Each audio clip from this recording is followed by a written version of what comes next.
Assalamu alaikum. Yes. Welcome to our house.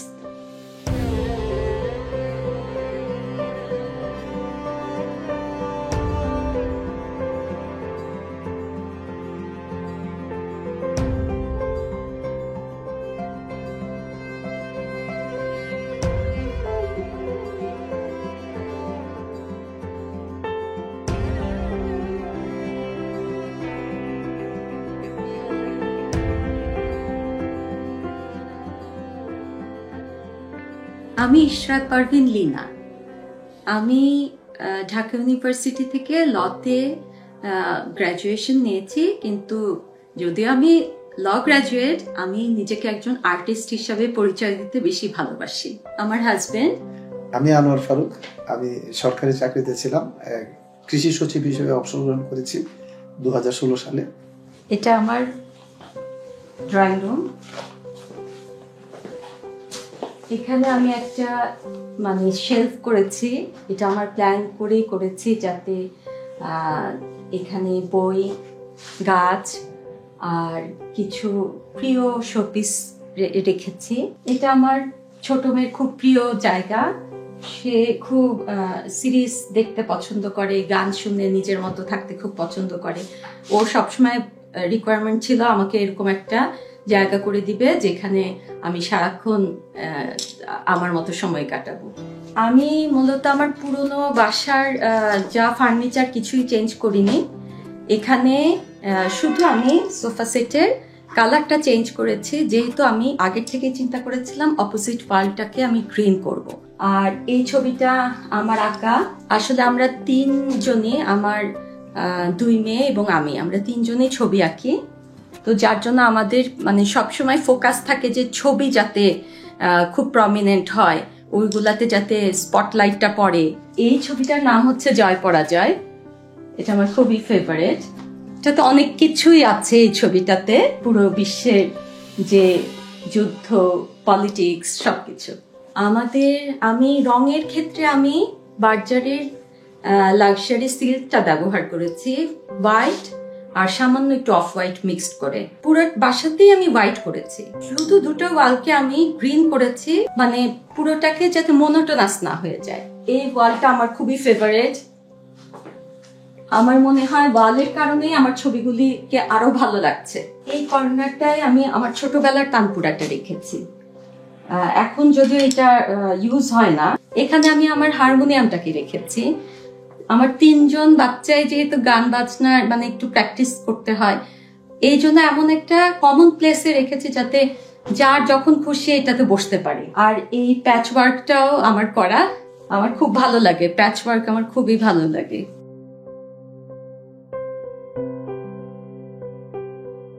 এটা হচ্ছে আমার ফয়ারটা। তো এই জায়গাটাতে আমাকে একটা ক্যাবিনেট করতে বাধ্য হয়েছিলাম, স্পেসের অভাব ছিল। এই বাসাটা হচ্ছে 2100 স্কোয়ার ফিট, আর আমরা মানুষ 5 জন।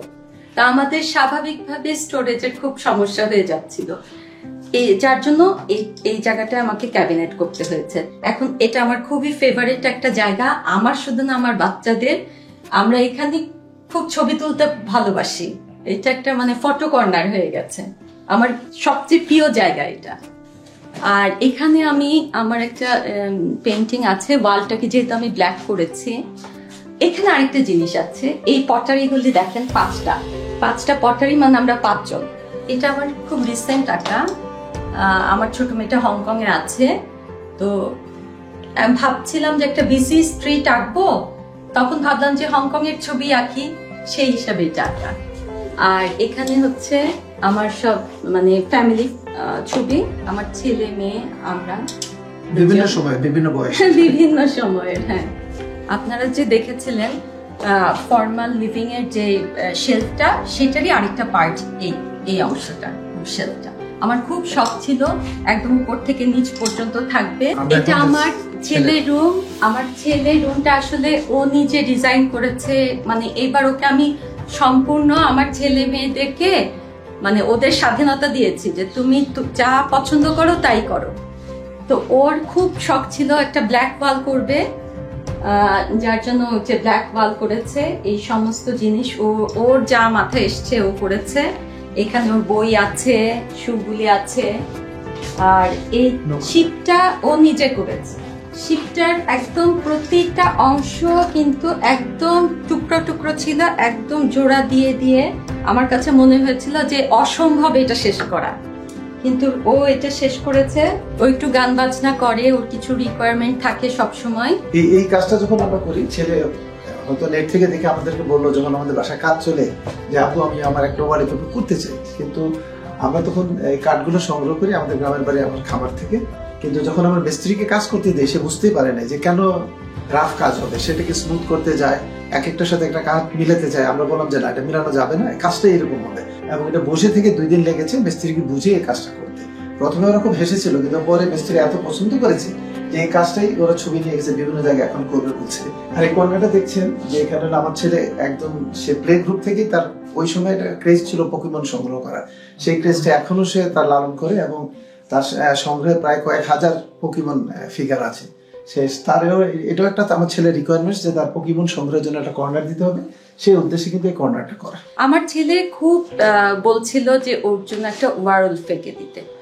আমি ভাবলাম যে রুমের মধ্যে একটা উলফের ছবি থাকবে, এটা কেমন হবে। হ্যাঁ, আমি এঁকে দিতে চাচ্ছিলাম না, কিন্তু সে আমাকে ধরে বেঁধে সে এই উলফটা আঁকিয়ে নিয়েছে, তার খুব পছন্দ।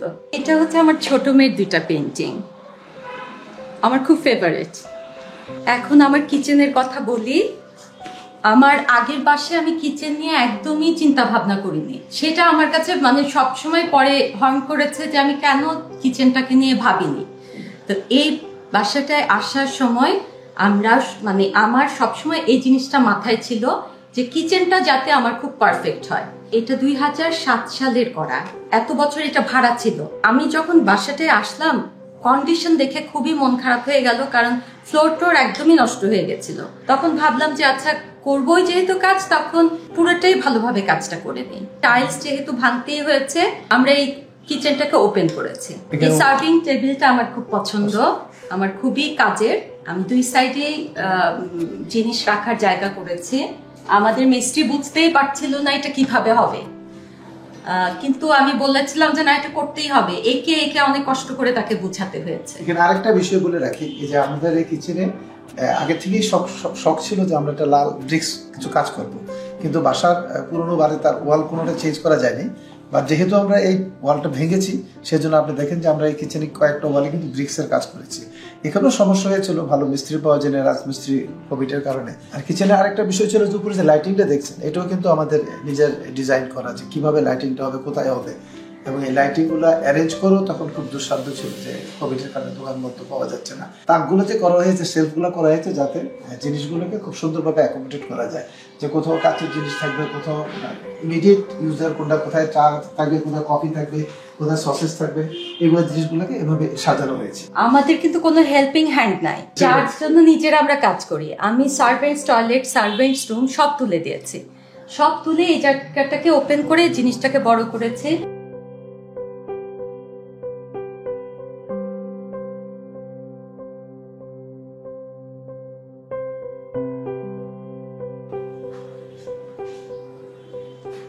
তুমি এই লাইটটার কথা বলো। এটা আমাদের ডাইনিং স্পেস। আসলে আমরা আগেও বলেছি যে বাসাটা খুব একটা স্পেস বেশি না, ওপেন কিচেন করাতে এই স্পেসটা একটু বড় হয়েছে বলে আমরা মনে করি। ফার্নিচারগুলো আমাদের পুরোনো বাসায় ছিল, তবে আমার ওয়াইফের একটা খুব রিকোয়ারমেন্টস ছিল যে সেই উপরে যে লাইটিংটাকে একটু ডিফারেন্ট করতে চায়। এই কাঠটা আমরা সংগ্রহ করেছি আমাদের গ্রামের বাড়ি থেকে। এটা অনেক পুরোনো কাঠ, প্রায় 70 বছর বয়সের একটি গাছ, তাল গাছের একটি কাঠ। সেই কাঠকে সংগ্রহ করে তারপরে মিস্ত্রি দিয়ে এটাকে ফিক্স করতে হয়েছে। এটাও আমাদের ফ্যামিলি লিভিং এর পাশের একটা অংশ। এখানেও আমরা চেষ্টা করেছি ছবি দিয়ে সাজাতে, এবং ভবিষ্যতে এখানে নতুন কিছু হবে। আপাতত আমরা ছবি দিয়ে আছি। আমরা এখন যাচ্ছি, যে প্রথমে যাচ্ছে আমার 2 মেয়ের রুম। আমার মেয়ে 2 জনের মধ্যে একজন অবশ্য দেশে আছে, একজন দেশের বাইরে। এবং আমার বড় মেয়ে সেই এই ডিজাইনটা মূলত করেছে যে তার সব জিনিস সাদা থাকতে হবে, হোয়াইট। এবং আমরা অনেক কষ্ট হয়েছে মিস্ত্রি দিয়ে কাজ করতে, হোয়াইট মিলানোটা, পুরোনো কাজ আমরা হোয়াইট করেছি। এবং এই ডিজাইনগুলো তার নিজের দেওয়া। এই ছবিগুলো আমার বড় মেয়ের সেলাইয়ের কাজ, সে নিজে সেলাই করেছে, যেটা শিখে নাই বাট নিজ থেকে করা। আর এগুলো ওদের আঁকা, কিন্তু সাদা সবকিছু করা হয়েছে। আমার মেয়ে বললো যে আম্মু একটু পর্দাটাকে একটু কালারফুল করি, তখন সেই এই প্যাচ ওয়ার্কটা করা হয়েছে। কোনো কোথাও আমি পাচ্ছিলাম না এই পর্দা, শেষে মানে আমরা দর্জিকে দিয়ে কাপড় কিনে বানিয়েছি। এই বুকসেলফ গুলো এটা আমার ছোট মেয়ের অংশ, ওইটা বড় মেয়ের অংশ। এখানে হ্যাঁ, এটাও একটা জিনিস, বড় মেয়ে এখানে পড়াশোনা করে আর ছোট মেয়ের পড়ার টেবিলটা এইভাবে, হ্যাঁ, যাতে মানে দুইটা টেবিল যাতে ওরা সুন্দর করে অ্যারেঞ্জ করতে পারে। আর এখানে যেহেতু জানলাটা আমরা বুক করে ফেলেছি টেবিল জন্য, যার জন্য পর্দাটাকে এভাবে করে করা হয়েছে। আর আমার বড় মেয়ের খুব ভ্যানিটির শখ ছিল, তার আগের বাসায় এটা করা সম্ভব হয় নাই স্পেসের জন্য, এটাতে ওর এই শখটা মিটেছে। এটা আমাদের মাস্টার বেডরুম।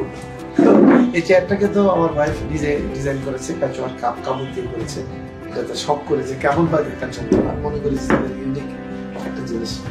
আর হারমোনিয়ামটা হলো আমার ছোটবেলার হারমোনিয়াম, আজও টিকে আছে। ও, এই সেলাইটা আমি করেছিলাম আমার যখন ছেলের 2 মাস বয়স, রাত জেগে থাকতে হতো ওকে নিয়ে, তখন এটা করা।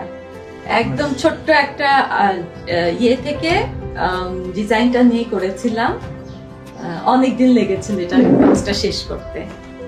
এবং আগের মতো এখানে আমাদের গাছ সাজানোর জন্য একটা স্পেস আমরা রেখেছি ঘরের কর্নারে, যে আমরা যখন ইচ্ছে হলে আমরা গাছটা সাজাতে পারি।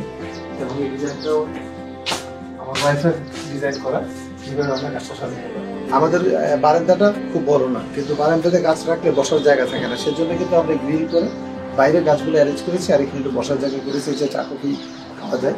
এবং গাছগুলোকে আমরা বেশ যত্ন সহকারে চেষ্টা করি যে কিছুটা আমার সংগ্রহ করা, কিছুটা আমার ওয়াইফের সংগ্রহ করা।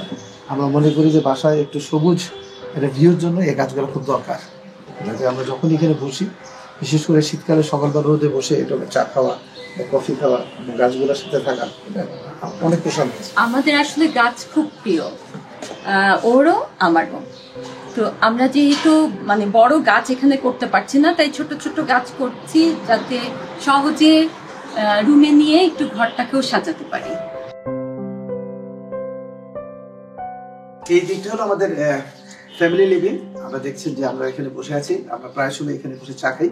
আমি যে দোলনাটাতে বসে আছি, এটা হলো আমার ছোট মেয়ের রিকোয়ারমেন্টস। আমরা যখন বাসা শিফট করি, আমার গ্রামের বাড়িতে দোলনা ছিল, আমার ছোট মেয়ের রিকোয়ারমেন্টস ছিল তাকে একটা দোলনা দিতেই হবে। এখানে কিন্তু বারান্দাটা ছিল, বারান্দাটার স্পেস পাওয়া যাচ্ছিল না, কারণ এই জায়গাটা এতই ছোট যে একটা সোফা সেট করার পরে কিন্তু আর দোলনা দেওয়া যাচ্ছে না। আমরা বারান্দাটাকে চেঞ্জ করে বারান্দাটাকে রুমের ভিতরে নিয়ে দোলনাটা ফিট করেছি, ঝুলিয়ে দিয়েছি। এবং আমার যেহেতু গাছ রাখতে হবে, আমরা সবাই গাছ পছন্দ করি, সেজন্য আমরা দেখি আমরা বাইরে গ্রিল করে গাছটাকে ব্যবস্থা করেছি। তাও আমরা গ্রিনটা রাখতে চাই, যাতে বাসায় এটা গ্রিন থাকবে না সেটা হয়। আমার ছোট মেয়ের জন্য দোলনা করা, আমার বড় মেয়ের সবগুলো ডিফারেন্ট, আমার ছেলের সবগুলো আরেক রকম, আমার ওয়াইফের সবগুলো আরেক রকম। যেমন আমার ওয়াইফের শখ অনুযায়ী কিন্তু তাকগুলো করা হয়েছে গাছগুলো লাগানোর জন্য, প্রত্যেকটা তার ডিজাইন করা।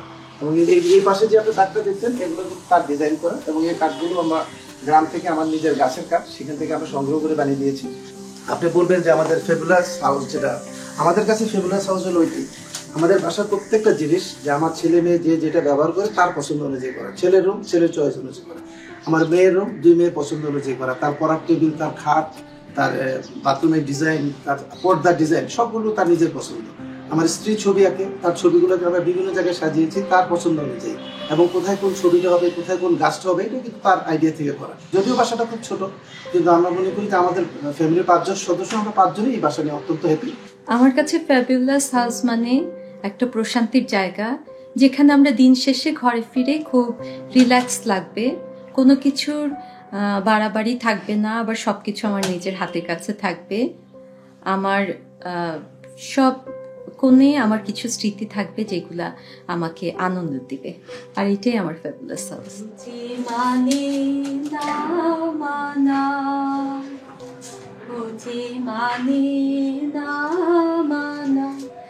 আখি ফেরাইলে বলে না না না, বুঝি মানে না মানা,